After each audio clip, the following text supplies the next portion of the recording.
কোরবানির ঈদ পালন করার পর সাধারণত আমাদের দেশে মেহমানদারির একটা প্রচলন দেখা যায়। আম কাঁঠালের সিজনেও হয়, গোস্ত খাওয়ার সময় হয়। ঘটনাচক্রে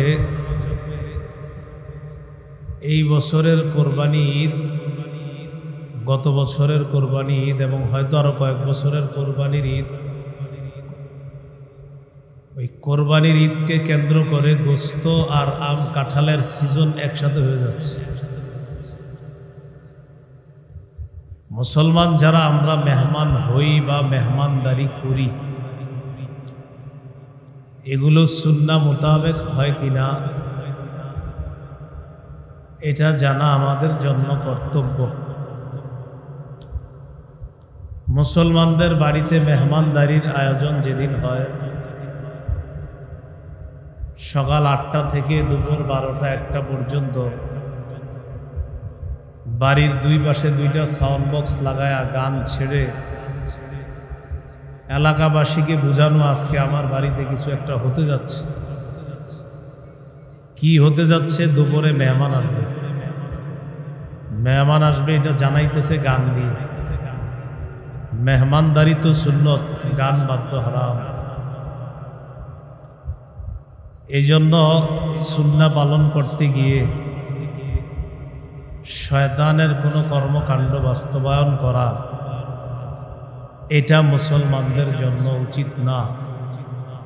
মুসলমানদের কর্মকাণ্ড এমন হতে পারে না। আল্লাহ তাআলা আমাদেরকে সুন্নাহ পালন করতে গিয়ে কোনো ধরনের গুনাহের মধ্যে লিপ্ত হওয়া থেকে হেফাজত করেন। মেহমানদারি সম্পর্কে আপনাদের সামনে 8টি কথা বলবো। 1, মেহমানদারি ইব্রাহিম নবীর সুন্নত। 2, মেহমানদারি আমাদের নবীর সুন্নত।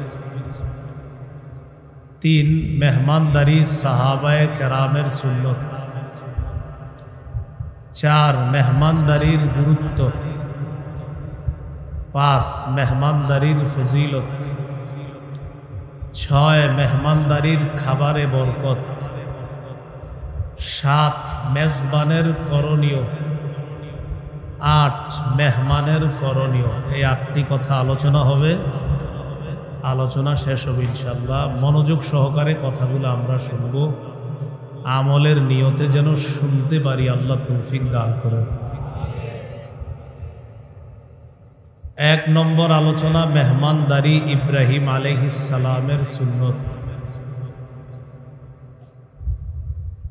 সূরাতুজ জারিয়াতের 24 থেকে 27 নম্বর আয়াতে আল্লাহ তাআলা বলেন, হাল আতাকা হাদিসু দাইফি ইব্রাহিমাল মুকরামিন ইয দাখালু আলাইহি ফাকালু সালামা ক্বালা সালামুন কওমুন মুনকারুন। নবী, আপনার কাছে ইব্রাহিম নবীর সম্মানিত মেহমানদের বৃত্তান্ত এসেছে। যখন মেহমানগণ ইব্রাহিম নবীর কাছে প্রবেশ করলেন, প্রবেশ করার পর মেহমানগণ ইব্রাহিম নবীকে সালাম দিলেন। জবাবে ইব্রাহিম নবী মেহমানদের জন্য শান্তির দোয়া করলেন। মনে মনে ইব্রাহিম নবী বললেন, কওমুন মুনকারুন, এরা তো অপরিচিত সম্প্রদায়, এদেরকে তো চিনি না। ইব্রাহিম নবী অপরিচিত কাউকে দেখলে মেহমানদারি করতেন, মুসাফির ভাবতেন যে কোত্থেকে না কোত্থেকে আসছে, এই জন্য মেহমানদারি করতেন। ফারাগ ইলা আহলিহি ফাজাআ বিইজলিন সামিন। ইব্রাহিম নবী দ্রুত চুপিসারে পরিবারের কাছে গেলেন। যাওয়ার পর একটা গরুর বাচ্চা ভাজি করে, এই গো বাচ্চা ভাজি করে তাড়াতাড়ি আনলেন ফাকররাবাহু ইলাইহিম, ভাজি বাচ্চাটা মেহমানদের সামনে পেশ করলেন। তাফসীরের কিতাবে আসছে ইব্রাহিম নবী তাকায় দেখে লম্বা সময় হয়ে গেছে মেহমানদের হাত খাবারের দিকে যায় না। ইব্রাহিম নবী বললেন, ক্বালা আলা তাকুলুন, আপনারা খান না কেন? আপনারা খাইতেছেন না কেন? মেহমানদারির খাবার আপনারা গ্রহণ করছেন না কেন? ফাআওজাসা মিনহুম খীফা, ইব্রাহিম নবী তাদের ব্যাপারে মনে মনে ভয় পেয়ে গেলেন। ঘটনা কি? এরা কারা? এরা খায় না কেন?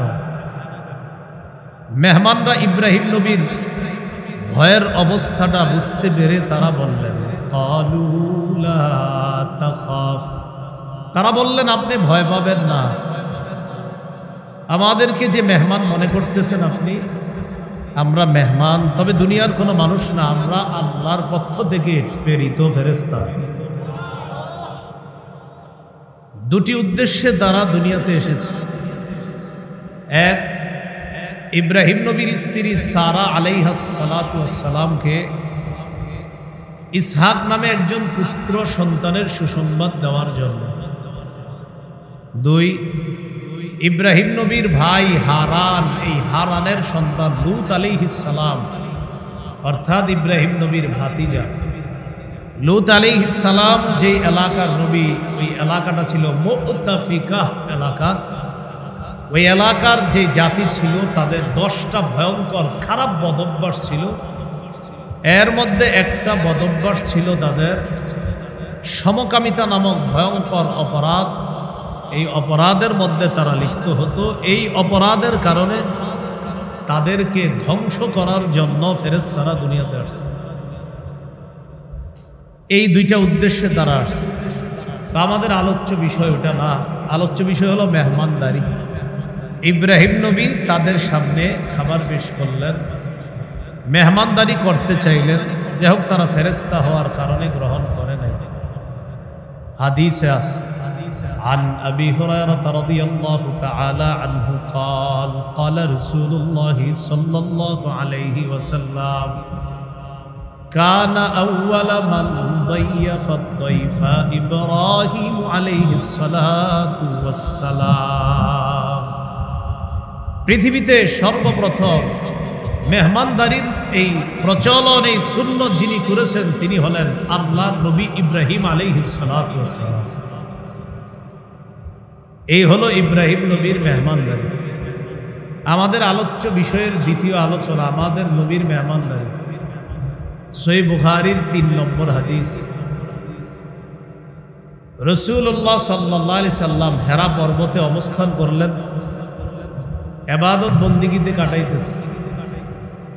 পরিবার থেকে আলাদা হয়ে ইবাদতে কাটায়। হাদিসের ভাষ্য অনুযায়ী 1 মাস, তাফসীরের কিতাবের ভাষ্য অনুযায়ী 6 মাস ধ্যানমগ্ন ছিলেন। জিবরিল আলাইহিস সালাতু ওয়াস সালাম নবীজির কাছে আসলেন। আসার পর বললেন, ইকরা, পড়েন। রাসূলুল্লাহ সাল্লাল্লাহু আলাইহি সাল্লাম জবাব দিলেন, মা আনা বিকারিইন, আমি পড়তে পারি না।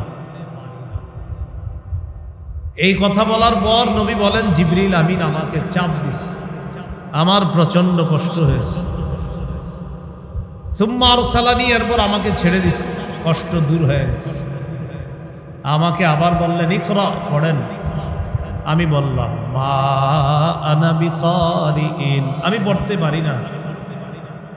আবার আমাকে চাপ দিছে, আমার প্রচন্ড কষ্ট হয়েছে। সুম্মা আরসালানি, আবার ছেড়ে দিয়েছে। আবার বললেন, ইকরা, পড়েন। আমি বললাম, মা আনা বিকারিইন, আমি পড়তে পারি না। এভাবে কয়েকবার হওয়ার পর জিবরিল আমিন বললেন, ইকরা বিসমি রাব্বিকাল্লাযী খালাক, পড়েন প্রভুর নামে, রবের নামে যিনি সৃষ্টি করেছেন।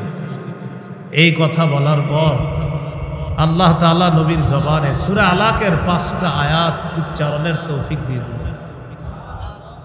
সূরা আলাকের 5টা আয়াত নবীজি উচ্চারণ করলেন।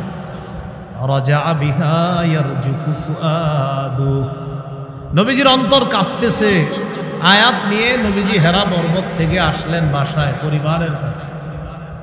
আসার পর বললেন, জাম্মিলুনি জাম্মিলুনি, আমাকে কাপড় দিয়ে ঢাকো, চাদর দিয়ে ঢাকো, বস্ত্রাবৃত করো আমাকে।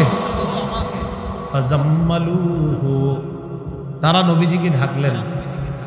সুম্মা ক্বালা লি খাদিজা আও আখবারাহাল খবরা, রাসূলুল্লাহ সাল্লাল্লাহু আলাইহি সাল্লাম আম্মাজান খাদিজাতুল কুবরা রাদিয়াল্লাহু তাআলা আনহাকে পুরা ঘটনা শুনাইলেন যে কেউ একজন আমার কাছে আসছে, দেখতে বিশাল, আমি ভয় পেয়ে গিয়েছি, এমন এমন ঘটনা ঘটছে আমার সাথে।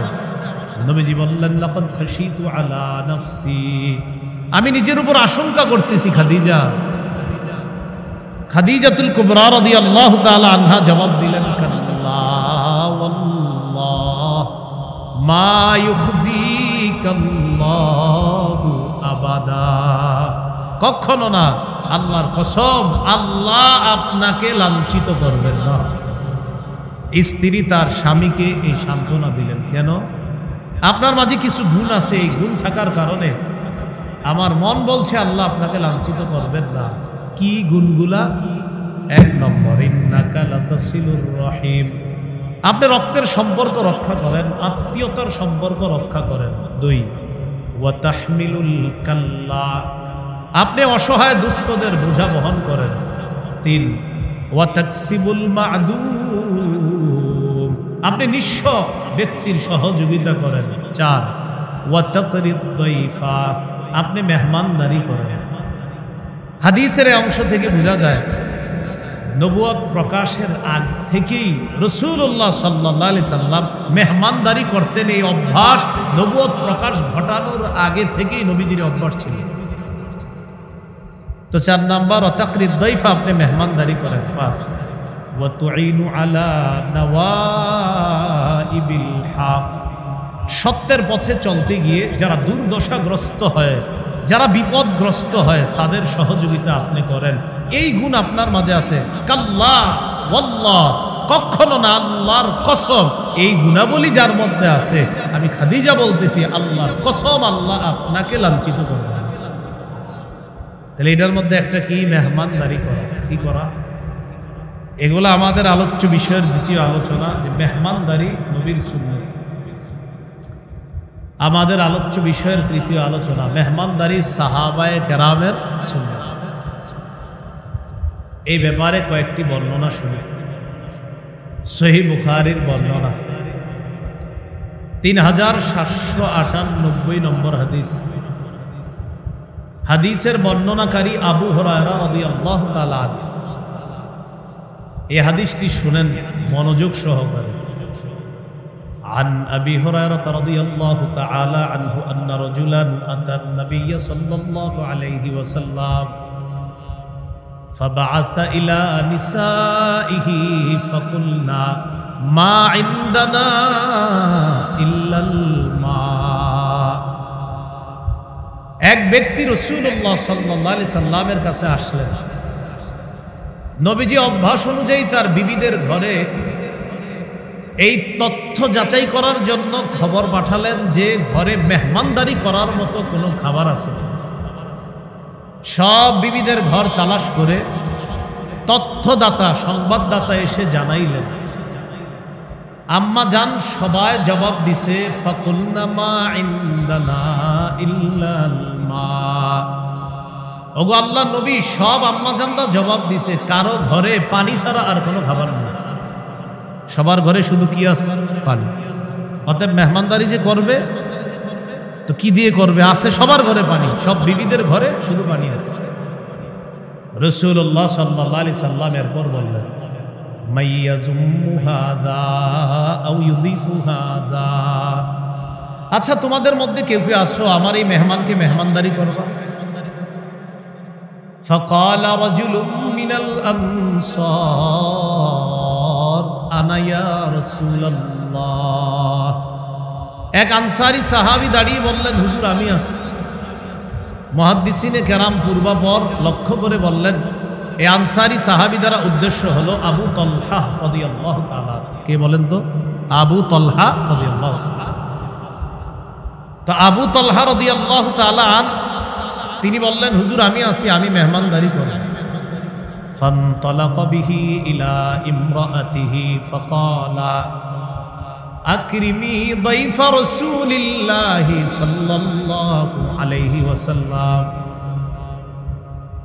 মেহমানকে বাসায় নিয়ে গেলেন, স্ত্রীকে গিয়ে বললেন, আকরিমি দাইফা রাসূলিল্লাহি সাল্লাল্লাহু আলাইহি ওয়াসাল্লাম, রাসূলুল্লাহ সাল্লাল্লাহু আলাইহি সাল্লামের মেহমানকে সম্মান করো। বাসায় মেহমান নিয়ে আসছি, এটা সাধারণ মেহমান না, এটা আল্লাহর নবীর মেহমান, যথাযথ খাতিরদারি করতে হবে, মেহমানদারি করতে হবে। বিবি জবাব দিলেন, সর্বনাশ, আপনি কি করলেন? মা ইনদানা ইল্লা কুতু সিবিয়ানি ওয়া ফি রিওয়ায়া ইল্লা কুতু সিবিয়ানিনা ওয়া ফি রিওয়ায়া ইল্লা কুতু সিবিয়ান। সর্বনাশ, আমাদের ঘরে তো বাচ্চাদের খাবার ছাড়া আর কোনো খাবার নাই, আপনি মেহমান নিয়ে আসছেন। আমার খাবারও নাই, আপনার খাবারও নাই, শুধু বাচ্চাদের জন্য কিছু আছে, এটা বাচ্চাদেরকে খাওয়াই লেখা। সাহাবী স্ত্রীকে বললেন, তুমি মন দিয়ে শোনো, তিনটা কথা বললেন স্ত্রী। এক নাম্বার, বাচ্চাদের খাবারটাই তৈরি করো, এটাই মেহমানদের দিবে। দুই নাম্বার, বাচ্চাদেরকে ঘুম পাড়ায় দাও, যেমনি পারো ঘুম পাড়াও। তিন নাম্বার, বাতিটা নিভায়া দিবা। এক নাম্বার, এই খাবারই প্রস্তুত করো। দুই, বাচ্চাদেরকে ঘুম পাড়াও। তিন, বাতি নিভায়া দিবা। বাতি নিবানোর আবার পদ্ধতি আছে। এই বাতিটা জ্বলা অবস্থায় থাকবে, তুমি কেন জানি এটারে ঠিক করতে চাইবা, আর ওই ঠিক করতে গিয়ে এটাতে তুমি নিভায়া দিবা, কিন্তু বারবার তুমি এটারে জ্বালাইতে চাইবা, জ্বলবে না। যতক্ষণ মেহমানের খাবার না শেষ হবে ততক্ষণ যেন বাতি না জ্বলে, খালি তুমি ঠিকই করতে থাকো।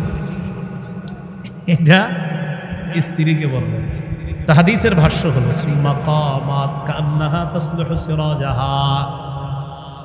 স্ত্রী বাতি ঠিক করার বাহানা করে বাতিটাকে ঠিক করতে গিয়ে বাতি নিভায়া দিস।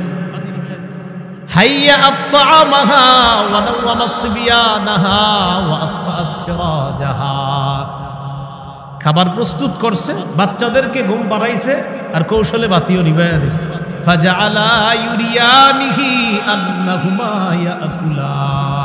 ওই দুইজন অভিনয় করে দেখাইতেছে তারাও খাইতেছে।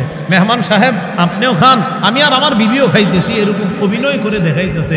আসলে টোটাল খাইতেছে একজন, ঘরের যিনি কর্তা তিনিও না খেয়ে আস, তার স্ত্রীও না খাওয়া, বাচ্চাগুলাও না খেয়ে ঘুমাইতেছে, শুধু মেহমান খাইতেছে। আর এই দুই মেজবান অভিনয় করতেছে, আমরাও খাইতেছি। আসলে তো অন্ধকার, খালি ঠিক করতে চাইতেছে, আরে বাতিটা জ্বলে না, খা। মেহমান খাইতেছে, কত কষ্ট হইতেছে, এইগুলা করতে করতে মেহমানের খানা শেষ।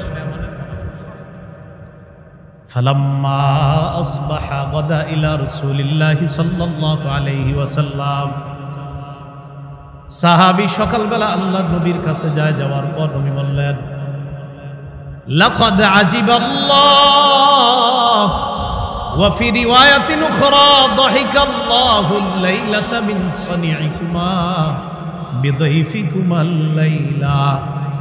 তুমি আর তোমার বিবি গত রাতে কি করছো? তোমার আর তোমার বিবি এই দুইজন মেহমানের সাথে যেই কর্মকাণ্ড করেছ, যে আশ্চর্য মেহমানদারি করেছ, তোমাদের এই মেহমানদারি দেখে আল্লাহ তাআলা খুশি হয়ে তোমাদের কর্মকাণ্ডে আল্লাহ হেসে দিয়েছে। আল্লাহ হাসছে তোমাদের কর্মকাণ্ডে, আল্লাহ হাসি দিয়েছে তোমাদের কর্মকাণ্ডে। চিন্তা করেন, মাখলুকের কর্মকাণ্ডে খালেক হাসে। সুবহানাল্লাহ। কার কর্মকাণ্ডে? মাখলুকের কর্মকাণ্ডে খালেক খুশি হয়, খালেক হাসে। কি আশ্চর্য কথা! শুধু তাই নয়, কোরআনের আয়াত আল্লাহ নাজিল করে দিয়েছেন। সূরা হাশরের 9 নম্বর আয়াত আল্লাহ নাজিল করে দেয়। আল্লাহ তাআলা বলেন, ওয়া ইউসিরুনা আলা আনফুসিহিম ওয়ালাউ কানা বিহিম খাসাসা। সাহাবায়ে কেরামের অভ্যাস হলো এই, নিজেদের প্রয়োজন থাকা সত্ত্বেও তারা অন্যদেরকে নিজেদের উপর প্রাধান্য দেয়। এটা হলো সাহাবায়ে কেরামের অভ্যাস। আর এই অভ্যাসের প্রশংসা করে আল্লাহ কোরআনে আয়াত নাযিল করে। এই গেল সাহাবায়ে কেরামের মেহমানদারির একটা দৃষ্টান্ত। আর একটা দৃষ্টান্ত দিই আমরা। ইবনে আবি দুনিয়া অনেক বড় একজন আল্লাহওয়ালা, অনেক বড় একজন মুহাদ্দিস। তার কিতাবের 20 নম্বর হাদিস, মুহাম্মদ ইবনে সিরিন রহমতুল্লাহি আলাইহি থেকে বর্ণনা, তিনি বলেন কানা আহলুস সুফফাতি ইদা আমসাও। আহলুস সুফফাহ মানে নবীজি সাল্লাল্লাহু আলাইহি সাল্লামের মদিনায় প্রতিষ্ঠিত মাদ্রাসাতুস সুফফার ছাত্রদেরকে বলা হয় আহলুস সুফফাহ অথবা আসহাবুস সুফফাহ। এখনো আপনারা যারা হজে যাবেন বা উমরায় যাবেন, আল্লাহ সকলকে যাওয়ার তৌফিক দান করুন। তো হজে বা উমরায় গেলে মসজিদে নববীতে গিয়ে দেখবেন একটা জায়গা পিতলের কালারের মতো একটা শিকল দিয়ে এটা ঘেরাও করা আছে। ছোট্ট এই জায়গাটায় সাহাবায়ে কেরাম ক্লাস করতেন আর নবীজি তাদেরকে ক্লাস করাইতেন। ওই মাদ্রাসারই ছাত্র আবু হুরায়রা রাদিয়াল্লাহু তাআলা, তিনি এই মাদ্রাসায় থেকে পড়াশোনা করতেন। তিনি বলেন আলা মিল ইবতনি, আমি পেটে ভাতে পড়াশোনা করতাম। পেটে ভাতে মানে পাইলে খাইতাম, না পাইলে না খাইতাম। ওই যুগেই সাহাবায়ে কেরাম জিজ্ঞাসা করছে, তুমি নবীরে পাইলা এত কম, হাদিস এত বেশি কিভাবে বলো? মাত্র 3 বছর নবীজির ছাত্র ছিলেন। কয় বছর? 3 বছর। অথচ হাদিসের কিতাব খুলবেন, আবু হুরায়রা নামটা পাবেন না, হবে না, এই নাম পাবিনি আপনি। তো উনি বলেন আমি পেটে ভাতে নবীর কাছে পড়ে থাকতাম, নবীজি খাইলে আমি খাইতাম, নবী না খাইলে আমি খাইতাম না, এইভাবেই চলত। তো এই মাদ্রাসার ছাত্ররা আহলুস সুফফাহ বলা হয়, আসহাবুস সুফফাহ। মক্কা নবীজির একটা মাদ্রাসা ছিল, এটার নাম আপনারা মনে রাখবেন, দারুল আরকাম। কি নাম? আরকাম। এটা ছিল মক্কায়। তো যাই হোক, মদিনার ওই মসজিদের মাদ্রাসার যে ছাত্ররা প্রতিদিন সন্ধ্যা যখন হতো, ইনতালাকার রাজুলু বির রাজুলি ওয়ার রাজুলু বির রাজুলাইন ওয়ার রাজুলু বিল খামসা। একজন সাহাবী ওই মাদ্রাসার একজন ছাত্রকে বাসায় নিয়ে যাইতেন মেহমান হিসেবে। সুবহানাল্লাহ।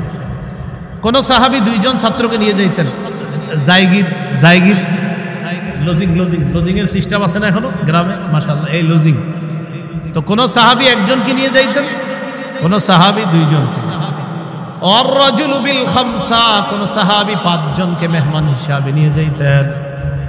فأما سعد بن عبادة فكان ينطلق ب80 كل ليلة। নবীর সাহাবী সাদ ইবনে উবাদা প্রতি রাতে 1 জন 2 জন 5 জন 7 জন না 80 জন সাহাবীর মেহমানদারি করতেন। কয়জন? 80 জন সাহাবীর মেহমান। এর মাঝে মাঝে মাদ্রাসায় সব ছাত্র মেহমানদারি করতেন। বলেন ইনশাআল্লাহ। একা মেহমানদারি করে, অনেকেই করে একা। হুজুর আজকে দুপুরে আমি খাওয়াবো, এরকম পুরো মাদ্রাসায় খাওয়ায়। তো এটা মেহমানদারি মহব্বতের সাথে করবেন, যে আল্লাহ রসুলের মেহমান, এরা নবীর ঘরের মেহমান। এই চিন্তা, এই মানসিকতায় মহব্বত, মায়া, দর্দ নিয়ে মেহমানদারি করবেন। আল্লাহ আরেকটা দৃষ্টান্ত নেই, যেই খাবারে মেহমান বেশি হয় এই খাবার আল্লাহর কাছে সবচেয়ে প্রিয়। ইবনে আবি দুনিয়া তার ওই কিতাবের 49 নম্বর হাদিসে আছে, আন আব্দুল্লাহ ইবনে উমর রাদিয়াল্লাহু তাআলা আনহুমা قال আহাব্বুত তাআমি ইলাল্লাহ মা কাসুরাত আলাইহিল আইদি। আল্লাহ তাআলার কাছে ওই খাবার সবচেয়ে পছন্দের, যে খাবারের মধ্যে বেশি হাত পড়ে, অর্থাৎ যে খাবারের মধ্যে মেহমান বেশি হয়, ওই খাবার আল্লাহর কাছে সবচেয়ে পছন্দের হয়ে যায়। এ হলো সাহাবায়ে কেরামের মেহমানদারির কিছু বয়ান শুনলাম আমরা। আমাদের আলোচ্য বিষয়ের মোট কয়টা ছিল অংশ? 8টা। এগুলো 3 নম্বর অংশ। চতুর্থ, মেহমানদারির গুরুত্ব। এ ব্যাপারে আমরা কয়েকটা বর্ণনা শুনি, খুব মনোযোগ দিব আমরা। মেহমানদারির গুরুত্ব সম্পর্কে আপনাদের সামনে 5টি হাদিস পেশ করি। সহিহ বুখারীর বর্ণনা, 6475 নম্বর হাদিসের বর্ণনা।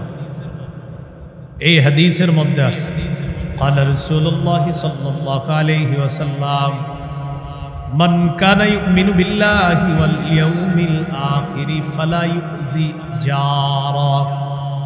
যে আল্লাহ বিশ্বাস করে, আখিরাত বিশ্বাস করে, সে যেন প্রতিবেশীকে কষ্ট না দেয়। ওয়ামান কানা ইউমিনু বিল্লাহি ওয়াল ইয়াউমিল আখির ফালইয়াকুল খায়রান আও লিয়াসমুত। যে ব্যক্তি আল্লাহ বিশ্বাস করে, আখিরাত বিশ্বাস করে, সে বললে ভালো কথা বলবে অথবা যেন সে চুপ থাকে। ওয়ামান কানা ইউমিনু বিল্লাহি ওয়াল ইয়াউমিল আখির ফালইউকরিম দাইফা। যে ব্যক্তি আল্লাহ বিশ্বাস করে, আখিরাত বিশ্বাস করে, সে যেন মেহমানকে সম্মান করে। হাদিস দ্বারা বোঝা যায় মেহমানদারিকে প্রাধান্য দেওয়া, গুরুত্ব দেওয়া, মেহমানকে সম্মান করা ঈমানের আলামত। মেহমানকে সম্মান করা মানে এই লোকটা যে মুমিন, এই মুমিন হওয়ার পরিচয় বহন করে। মুমিন, খাঁটি মুমিনের একটা এটাও পরিচয় যে মেহমানকে সম্মান করে। সহিহ বুখারীর বর্ণনা 1975 নম্বর হাদিস, 1975। রাসূলুল্লাহ সাল্লাল্লাহু আলাইহি সাল্লামের একজন সাহাবী নাম আব্দুল্লাহ ইবনে আমর ইবনুল আস রাদিয়াল্লাহু তাআলা আনহুমা। এই সাহাবীর ব্যাপারে নবীজির কাছে একটা অভিযোগ গেছে। অভিযোগ কি? হুজুর, আপনার এই সাহাবী সারা রাত নফল নামাজ পড়ে, তাহাজ্জুদ পড়ে, আর সারাদিন নফল রোজা রাখে, বিবির কোনো হক আদায় করে না, শরীরের হক আদায় করে না, চোখের হক আদায় করে না। এই অভিযোগ নবীজির কাছে। সাহাবীরে ডাকছে, কি ব্যাপার, ঘটনা কি? আলাম উখবার আন্নাকা তাকুমুল লাইল ওয়া তাসুমুন নাহার। সাহাবী জবাব দিলেন, হুজুর জি সঠিক, এই কথাটা সঠিক, আমি সারা রাত তাহাজ্জুদ করি, সারাদিন নফল রোজা রাখি। নবীজি বললেন এটা করবা না। সুম ওয়া আফতির ওয়া কুম ওয়া নাম। রাসূলুল্লাহ সাল্লাল্লাহু আলাইহি সাল্লাম বললেন তুমি মাঝে মাঝে নফল রোজা রাখবা, ওয়া আফতির মাঝে মাঝে রাখবা না, ওয়া নাম রাতের কিছু অংশে ঘুমাও, ওয়া কুম কিছু অংশে তাহাজ্জুদ পড়ো। সারা রাত পড়বা না, কিছু অংশে ঘুমাইবা, কিছু অংশে তাহাজ্জুদ পড়বা। প্রতিদিন নফল রোজা রাখবা না, মাঝে মাঝে নফল রোজা রাখবা, মাঝে মাঝে রাখবা না। কেন এটা বললেন নবীজি? এরপর বলতেছে ইন্নালি জাসাদিকা আলাইকা হাক্কা, জেনে রাখবা তোমার শরীরের উপর তোমার হক আছে। ওয়া ইন্নালি আইনিকা আলাইকা হাক্কা, তোমার চোখের উপর তোমার হক আছে। ওয়া ইন্নালি যাওজাতিকা আলাইকা হাক্কা, তোমার বিবির উপর তোমার হক আছে। ওয়া ইন্নালি যাওরিকা ইয়ানি লিদাইফিকা আলাইকা হাক্কা, তোমার মেহমানের উপর তোমার হক আছে। তুমি যদি সারাদিন নফল রোজা রাখো তো মেহমানের হককে আদায় করবে, মেহমানের মেহমানদারি তো তুমি গুরুত্ব দিবা না। এই জন্য মনে রাখবা তোমার শরীরের হক আছে, তোমার চোখের হক আছে, তোমার বিবির হক আছে, তোমার মেহমানের হক আছে। এরপর রাসূলুল্লাহ সাল্লাল্লাহু আলাইহি সাল্লাম বললেন যকান্ত যদি তোমার রোজা রাখতে হয় মাসে 3টা রোজা রাখবা, 13, 14, 15 আইয়ামে বীজের 3টা রোজা রাখবা।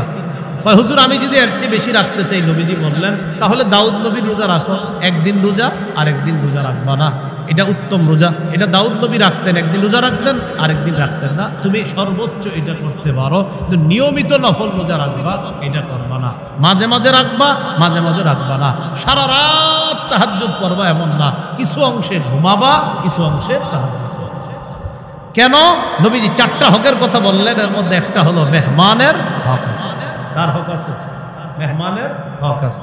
এই জন্য মেজবান সাহেব যদি রোজা রাখে নফল রোজা, মেহমান যদি খাইতে আসে, বলেন তো কি বলবে? কি ব্যাপার আপনি বসছেন না কেন ভাইজান? তখন যদি বলেন আমি নফল রোজা রাখছি, রোজাদার, উনি একটু কষ্ট পাবে।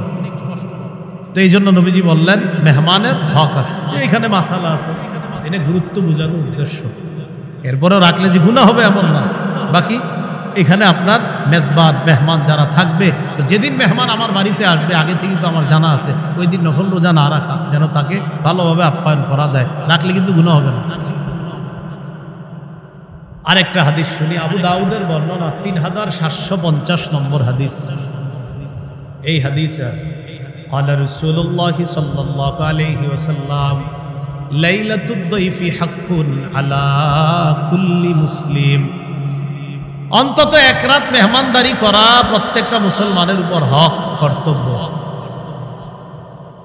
ফামান আসবাহা বিফিনাইহি দাইফুন, অতএব তোমাদের কারো আঙিনায় যদি মেহমান উপস্থিত হয়ে যায়, ফাহুয়া আলাইহি দাইনুন, ওই ব্যক্তির জন্য ঋণ পরিশোধ করার মতো মেহমানদারি করা তার উপর কর্তব্য হয়ে যায়।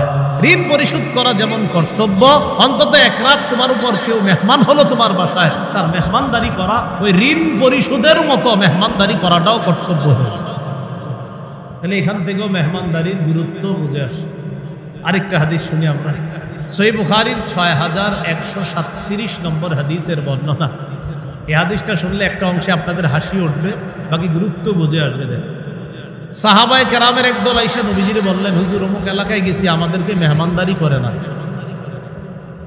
فقال رسول الله صلى الله عليه وسلم إن نزلتم بقوم فأمروا لكم بما ينبغي للضيف فاقبلوه তোমরা যখন কোনো এলাকায় মেহমান হও, এলাকাবাসী যদি তোমাদের জন্য যথাযথ মেহমানদারির ব্যবস্থা করে, আপ্যায়নের ব্যবস্থা করে, ওই মেহমানদারি তোমরা গ্রহণ করবা, ওই মেহমানদারি তোমরা গ্রহণ করবা।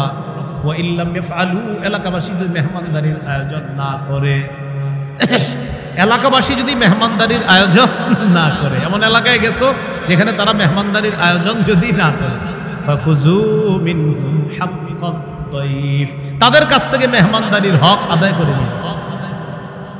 কি করে নিবা?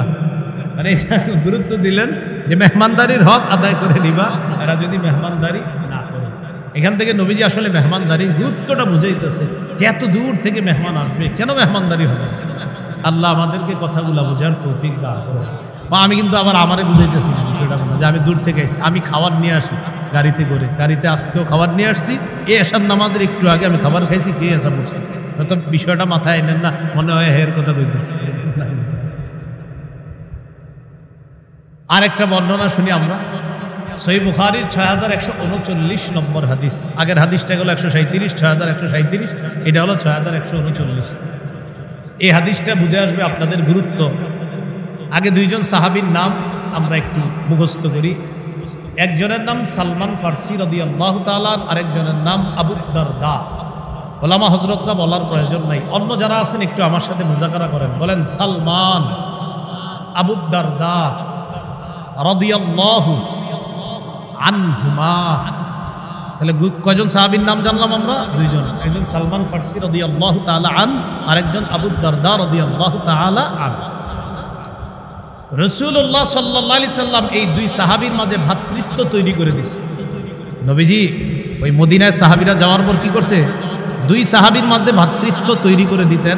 এক সাহাবী আরেক সাহাবীর বাড়িতে কাজ করবে, খেতে খামারে কাজ করবে, একসাথে সবকিছু করবে, আর তারা এটা বন্টন করে খাবে। আর সাহাবায়ে কেরামও তারা কেমন, আনসার সাহাবী যারা ছিলেন তারা সত্যি সত্যি এইভাবে ভ্রাতৃত্বের বন্ধন, তারা আপন ভাই ভাইয়ের সাথে যা করে তারাও ঠিক ভ্রাতৃত্বের বন্ধন এমন ভাবে কায়েম করেছিল যে তারা জমি জামা ক্ষেত খামার ইত্যাদি যখন করত, মিলেমিশে করত, ফসল হওয়ার পর তারা সবাই মিলেমিশে খাইতো। আসলে কিন্তু ক্ষেত ছিল একজনের, কিন্তু নবীজি ভ্রাতৃত্ব তৈরি করে দিয়েছে। আখান নবী সাল্লাল্লাহু আলাইহি ওয়াসাল্লাম বাইনা সালমান ওয়া বাইনা আবি দারদা রাদিয়াল্লাহু তাআলা আনহুমা। সালমান এবং আবু দারদা এই দুই সাহাবীর মাঝে ভ্রাতৃত্বের সম্পর্ক নবী তৈরি করে দিলেন। ফাজারা সালমান আবু দারদা, একদিন সালমান ফারসি আবু দারদা রাদিয়াল্লাহু তাআলা আনহুর বাড়িতে মেহমান হয়ে গেলেন, সাক্ষাতে গেলেন।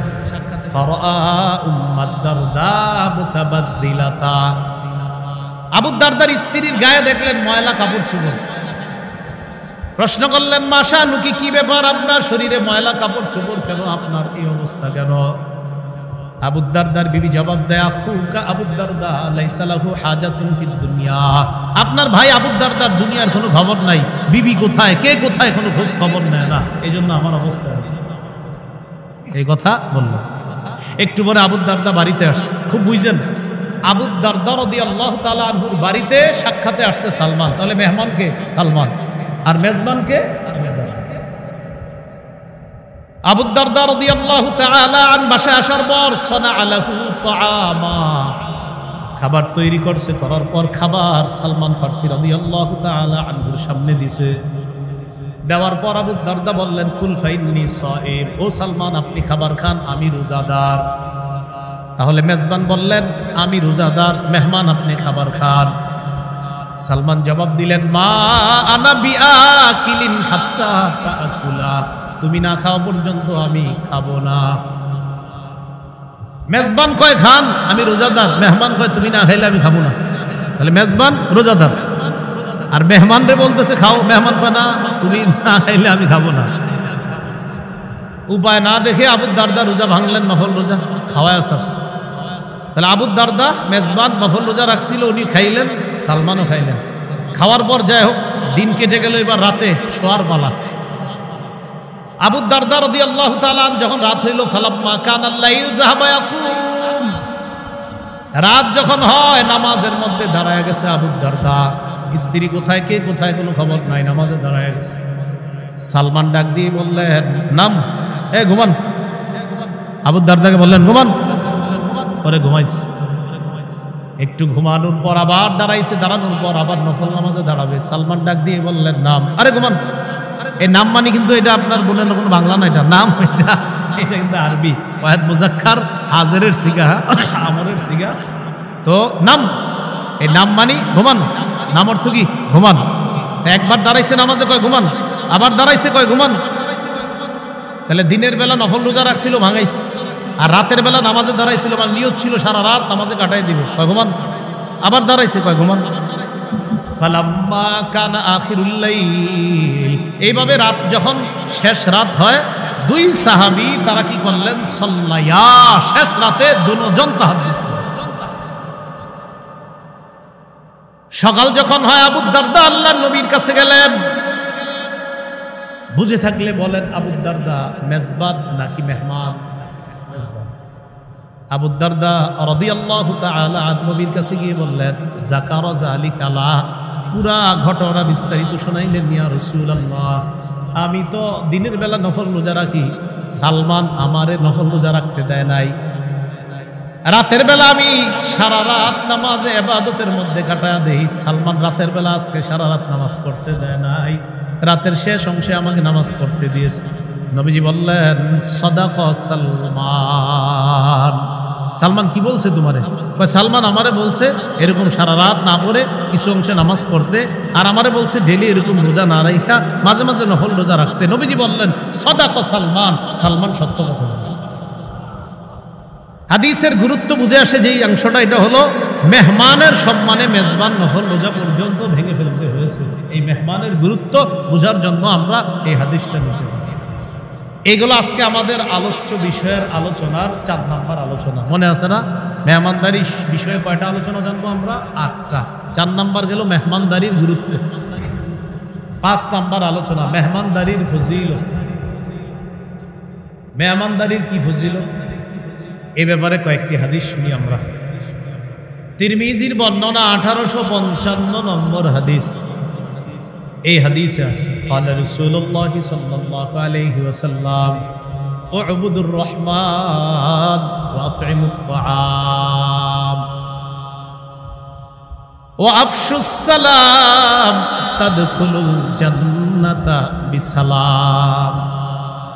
আল্লাহ নবী বলেন 3টা আমল করবা। উ'বুদুর রহমান, রহমানের ইবাদত করবা।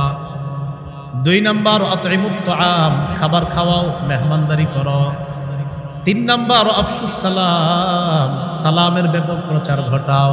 তাদখুলুল জান্নাতা বিসালাম, নিরাপদে জান্নাতের মেহমান হয়ে যাও। ইবাদত করো, মেহমানদারি করো, সালামের ব্যাপক প্রচার প্রসার ঘটাও, নিরাপদে জান্নাতে প্রবেশ করো। তাহলে আমরা কি শিখলাম ফজিলতে? মেহমানদারি করা জান্নাতে যাওয়ার কারণ। আরেকটা ফজিলত জানি আমরা, মেহমানদারি করলে জান্নাতের অনিত্য সুন্দর বালা খানার মালিক পাওয়া যায়। সুবহানাল্লাহ। তিরমিজির বর্ণনা 2527 নম্বর হাদিস, 2527 নম্বর হাদিস। এই হাদিসে আছে ক্বালা রাসূলুল্লাহ সাল্লাল্লাহু আলাইহি ওয়াসাল্লাম, আল্লাহ নবী বলেন ইন্না ফিল জান্নাতি লাগুরাফা ইউরা বুতুনুহা মিন যুহুরিহা ওয়া যুহুরুহা মিন বুতুনিহা। জান্নাতের কিছু বালাখানা আছে এমন, যেই বালাখানার সৌন্দর্য ভিতরের সৌন্দর্য বাহির থেকে, আর বাহিরের সৌন্দর্য ভিতর থেকে দেখা যায়।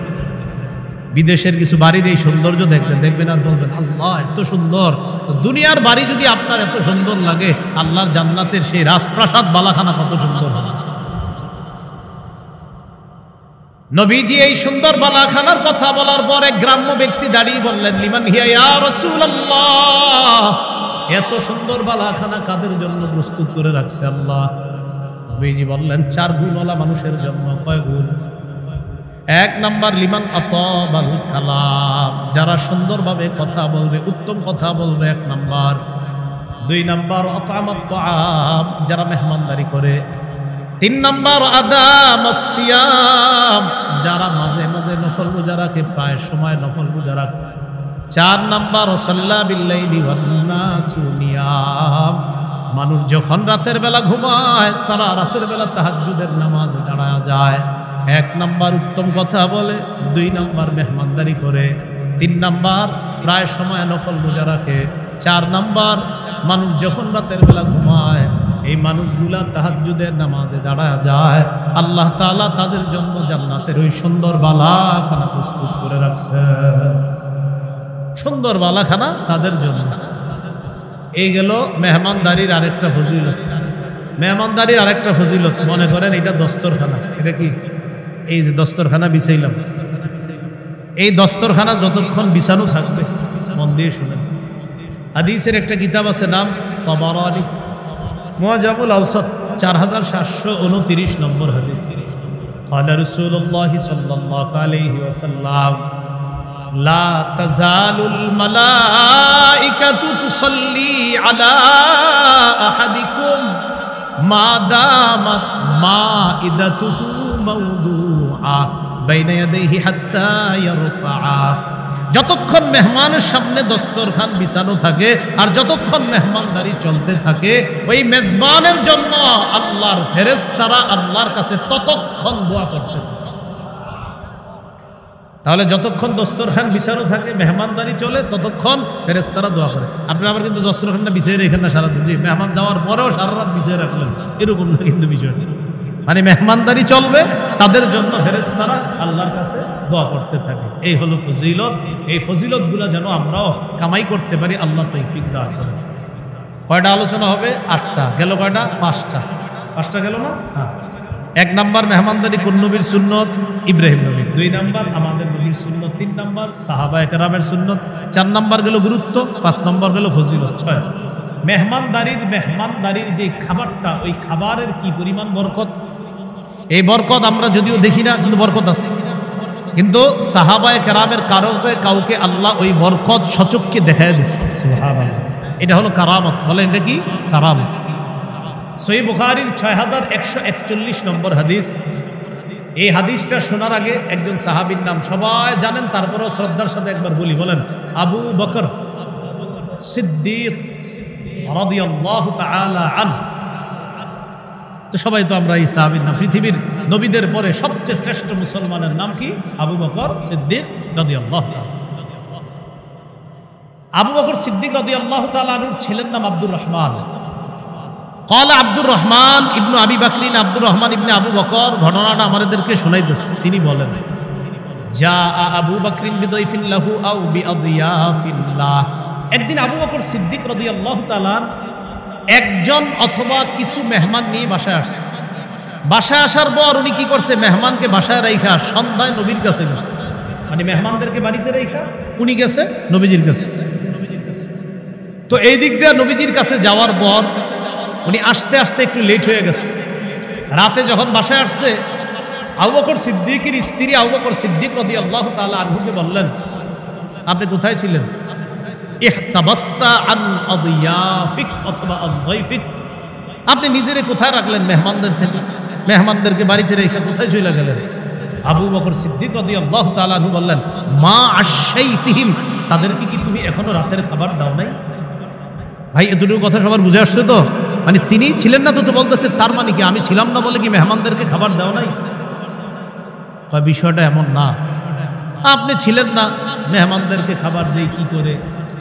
তখন আবু বকর সিদ্দিক কি করলেন? উনি রাগ করলেন। গদিবা আবু বকরিন, রাগ করলেন। ফাসাব্বা, উনি বকাঝকা করলেন।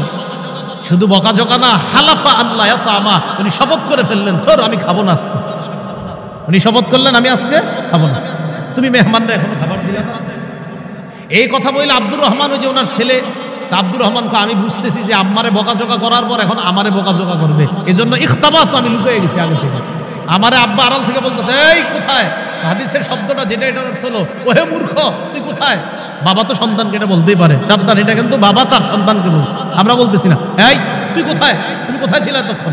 একজন বাবা তার শাইখুল হাদিস ছেলেরও এই কথা বলতে পারে, এটা কোনো সমস্যা না। বাবা সন্তানকে এটা বলতে পারে, হ্যাঁ বুঝো না কিচ্ছু, মূর্খ কোথাকার, এটা বাবা সন্তানকে বলতে পারে, সমস্যা না। তো আবু বকর সিদ্দিক রাদিয়াল্লাহু তাআলা ছেলেরা বলতেছে তুমি কোথায়? তো আমি জানি যে আব্বা এখন আমার উপর রাগ করবে, এই যে আগে থেকে লুকিয়ে রয়েছে। তো আব্বা শপথ করছে খাবে না। এদিক দিয়ে হালাফাতিল মারআহ, মারআ দ্বারা উদ্দেশ্য আম্মা, আম্মাও শপথ করছে আল্লাহ তাতামা হাত্তা ইয়াতামা, যে আপনি যদি না খান আমিও খাবো না। কয়জন হইল শপথের সংখ্যা? 2 জনের। মেহমানরা শপথের কথা শুই না, হালাফু আল্লাহ ইয়াতামু, এরাও শপথ করছে আমরাও খাবো না হাত্তা ইয়াতামা, আবু বকর যতক্ষণ না খাবে। কি ঘটনা ঘটে গেল? উনিও খাবে না, ঘরওয়ালি উনিও খাবে না, মেহমানরাও খাবে না। আবু বকর সিদ্দিক বললেন আমি বুঝে ফেলছি আমাদের এই সবার কর্মকাণ্ড এগুলা শয়তানের কাজ। বলি না আউযুবিল্লাহ। ফাদআ বিত-তাআম, উনি খাবার আনাইলেন, আনার পর উনি শপথ ভাঙলেন। আকালা, নিজে খাইলেন, আকালু, সবাই খাইলেন। ফাজআলু লা ইয়ারফাউনা লুকমাতান ইল্লা রাবা, দেখেন ইল্লা রাবা মিন আসফালিহা আকসারু মিনহা, যখনই লোকমা উঠায় ওই লোকমার নিচে খাবার আগের চেয়ে আরো বেড়ে যায়।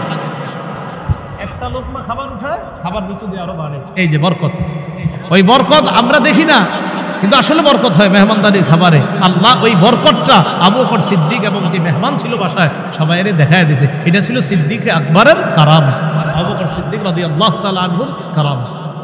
তো দেখেন এই যে মেহমানদারির খাবারে বরকত হইতেছে।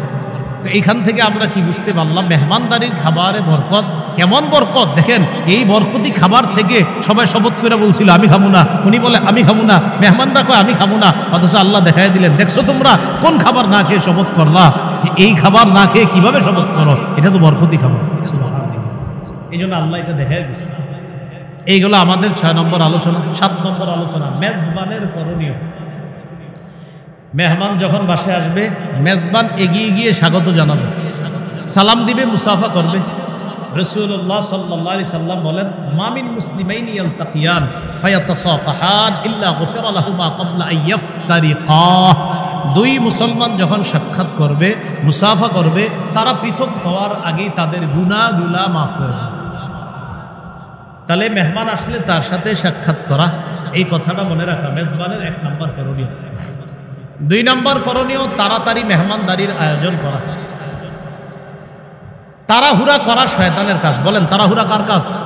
বলেন তাড়াহুড়া কার কাজ? তবে বলেন সবাই তবে 5টি কাজ আমাদের তাড়াতাড়ি করা উচিত।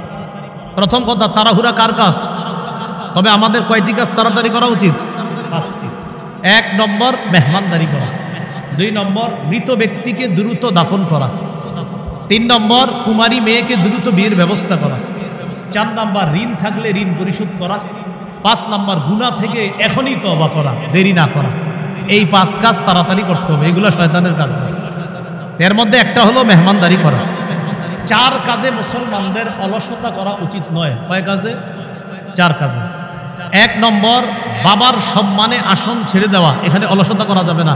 আব্বারে কি বসতে দিমু না দিমু না? দিমু মানে আপনি যত বড় হন আপনার আব্বা দাঁড়ায় থাকবে নাকি? আপনি উঠে যাইতে হবে, আব্বা বসেন, সে আপনি যত বড়ই হন। আব্বারে বসতে দিমু কিনা এই টেনশনও করা যাবে না। এগুলো 1 নম্বর। বাবার সম্মানে আসন ছেড়ে দেওয়া, এই ক্ষেত্রে অলসতাও করা যাবে না, টেনশনও করা যাবে না। কিসের টেনশন? আব্বারে বসতে দিতে হবে। 2 নম্বর মেহমানের মেহমানদারি করা, এখানে অলসতা করা যাবে না। 3 নম্বর যানবাহনের পরিচর্যা করা। মোটরসাইকেল চালান যারা আপনারা, এটা বারবার পরিচর্যা করতে হবে। যারা গাড়ি চালান এটারে পরিচর্যা করতে হবে, এটা কোনো ঝামেলা আছে কিনা এই পরিচর্যা করতে হবে। এক্ষেত্রে অলসতা করা যাবে না। এটা গেল আপনার 3 নাম্বার। এই ক্ষেত্রে কি করা যাবে না বলেন তো? অলসতা করা যাবে না। 4, কোনো আলেম, সে যেই কোনো আলেম হোক, যেই এলাকার আলেম হোক, শুধু ঢাকার আলেমকে সম্মান এমন না, স্থানীয় ওলামায়ে কেরাম যারা, সবাইকে, কোনো আলেমকে সম্মান করার ক্ষেত্রে অলসতা না করা। যেমন ঢাকার যারা আসে তাদেরকে এমন সুন্দরভাবে বসান, স্থানীয় আলেমদেরকে এত সুন্দরভাবে কিন্তু বসানো, কিন্তু বিষয়টা সুন্দর হয় না। কোনো আলেমকে সম্মান করার ক্ষেত্রে এই জাতীয় অলসতা করা যাবে। আলেম, তার মধ্যে কোরআন আছে, হাদিস আছে, বাস তাকে সম্মান করতে হবে, সে বিবারিয়ার হোক আর ঢাকার হোক।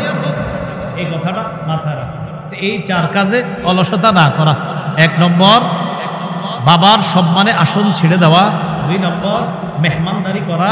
3 নম্বর যানবাহনের মেরামত করেন। লোকমান হাকিম শুনছেন না নাম, ওনার উপদেশ। আর 4 নম্বর হলো কোনো আলেমের সম্মান করা। এক্ষেত্রে কোনো রকম অলসতা করা যাবে না। আর কয় কাজ তাড়াতাড়ি করতে হবে আমাদের? তাড়াতাড়ি কার কাজ? শয়তানের। আমাদের তাড়াহুড়া কয়টা কাজ করতে হবে? 5টা। এর মধ্যে একটা হলো মেহমানদারি করা। এই কথা মনে রাখা। মেজবানের ৩ নম্বর করণীয় হলো উত্তম খাবার পরিবেশন করা। গোস্ত এখন সিজনের উত্তম খাবার। সহিহ বুখারীর 4712 নম্বর হাদিসের বর্ণনা, উতিয়ান নবী সাল্লাল্লাহু আলাইহি সাল্লাম বিলাহমিন, নবীর কাছে গোস্ত আনা হলো। ফারুফিয়া ইলাইহি জিরা, নবীর কাছে বাহুর অংশ দেওয়া হলো, গোস্তের রানের অংশ। কানাত তুজিবহু, রানের অংশটা নবী পছন্দ করতেন। আপনারা আবার ঢালাওভাবে রান চাইেন না গিয়ে মেজবানের বাড়ি থেকে, এক রান কয়জনকে খাওয়াবেন? ভাই নবী পছন্দ করতেন আর গোস্ত, এর মধ্যে আপনার রানের অংশ এটা পছন্দ করতেন। কানাত তুজিবহু, খুব পছন্দ করতেন।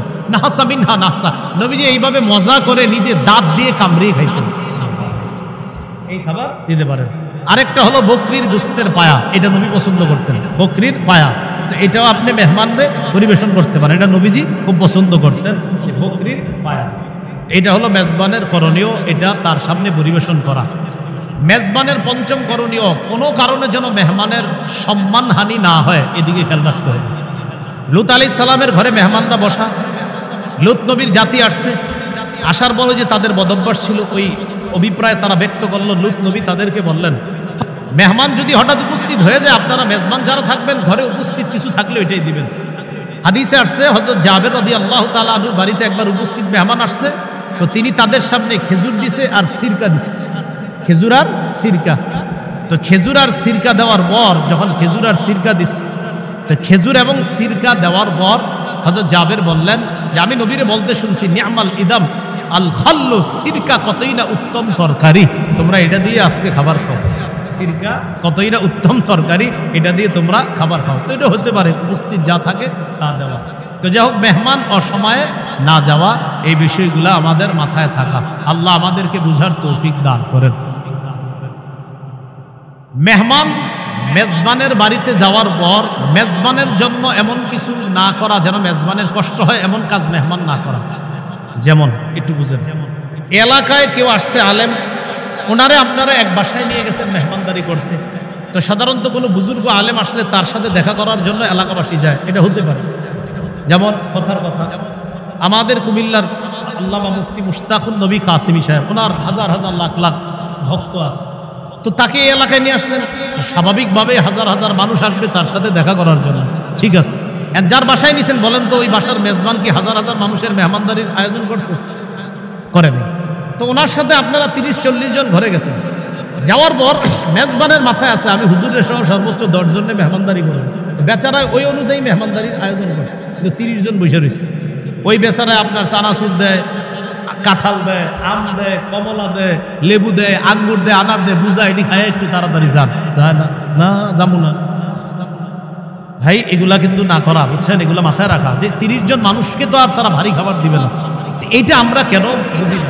দেখা হয়েছে, দোয়া চান, চলে আসে, শেষ। এই জন্য এই বিষয়গুলো কিন্তু মাথায় রাখা।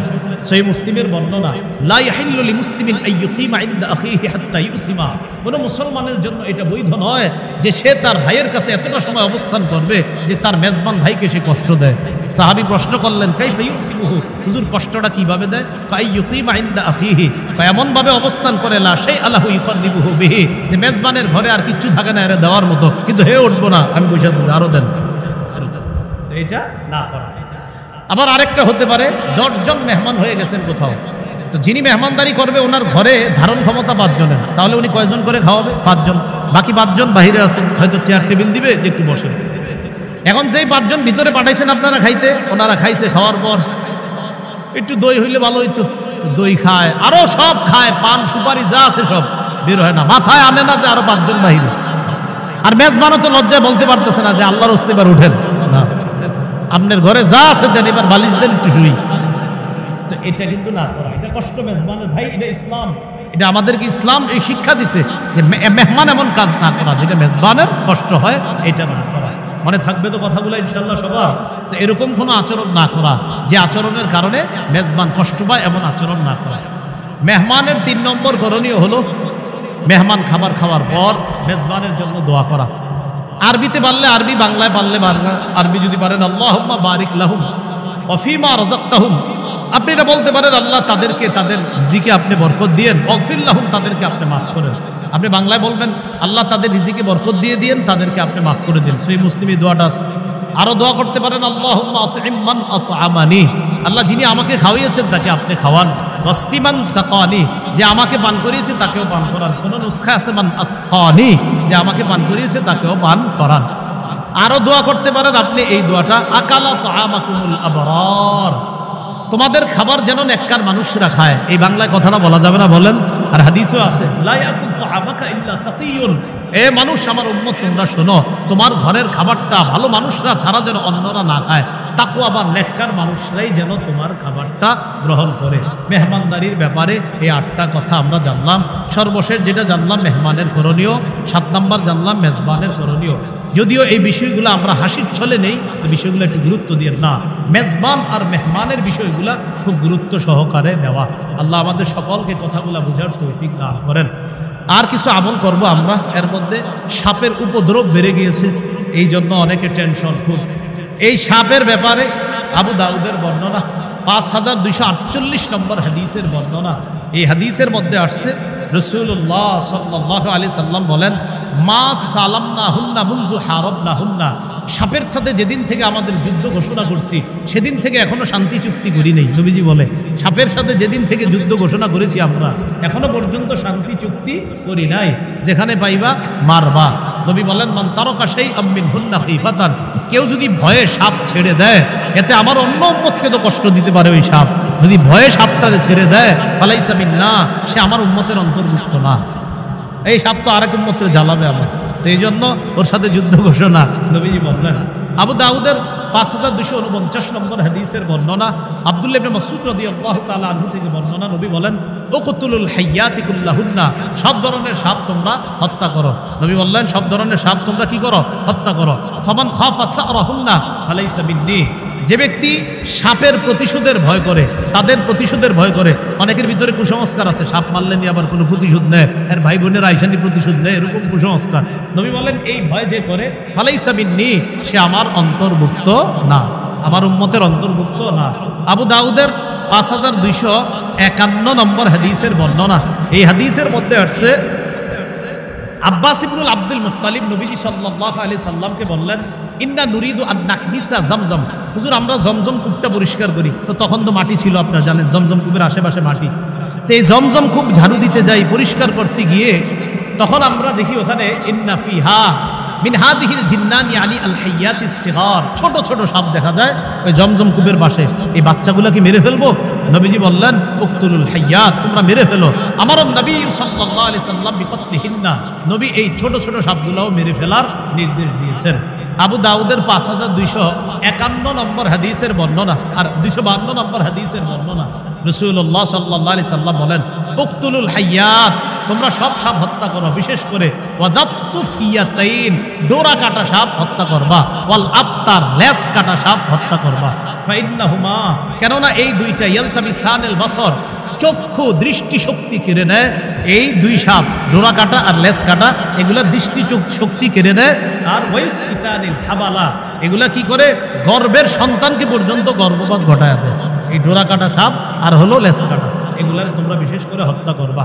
বাঁচবো কিভাবে? একটা দোয়া পড়বো আমরা।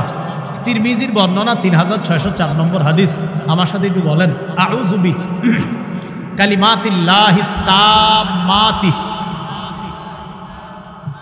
মিন শাররি মা খালাক। কিছু জায়গায় আছে তাম্মাহ টান নাই, আর কিছু জায়গায় তাম্মাত টান আছে। তো আউযু বি কালিমাতিল্লাহি তাম্মাতি মিন শাররি মা খালাক। এই এলাকার উলামা হযরত যারা আছেন, আপনাদের প্রতি অনুরোধ রইল আর কি, যদি পারেন আপনারা দোয়াটা একটু লেখা লেমিনেটিং করে মাদ্রাসার সামনে বা মসজিদের সামনে অথবা এলাকায় মানুষকে দিয়ে দিলেন, এই আমলটা যেন করে। 3 বার করবে আমলটা, আউযু বিকালিমাতিল্লাহি তাম্মাতি মিন শাররি মা খালাক। যদিও হাদিসে আসছে রাতের বেলা করার কথা, কিন্তু মুহাদ্দিসিনে কেরাম বা উলামায়ে কেরামের বক্তব্যটা সকাল সন্ধ্যা 3 বার করা, সকালে 3 বার, রাতে 3 বার। আউযু বিকালিমাতিল্লাহি তাম্মাতি মিন শাররি মা খালাক 3 বার। বাস্তবিক আমল করার পর একটি মেয়েকে সাপে দংশন করেছিল, তার কিছু হয়নি। ইয়াকিন রাখতে হবে যে সাপ বিচ্ছু পোকামাকড় থেকে আল্লাহ হেফাজত করে, পর আল্লাহর উপর তাওয়াক্কুল করা। এইভাবে আমরা চলবো।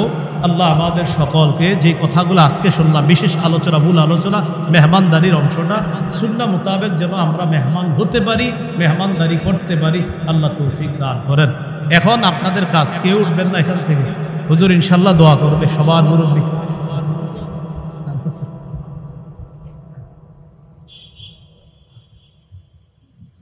আলহামদুলিল্লাহ আমাদের আজকের মাহফিলের সম্মানিত সভাপতি পীরে কামেল আল্লামা শাইখ ফেরাদুল হক কাসিমি সাহেব মোনাজাত করবেন। আমরা কেউ না যাই হুজুরের মোনাজাতের পূর্বে সম্মানিত পক্ষ থেকে মুফতি আবি হামজা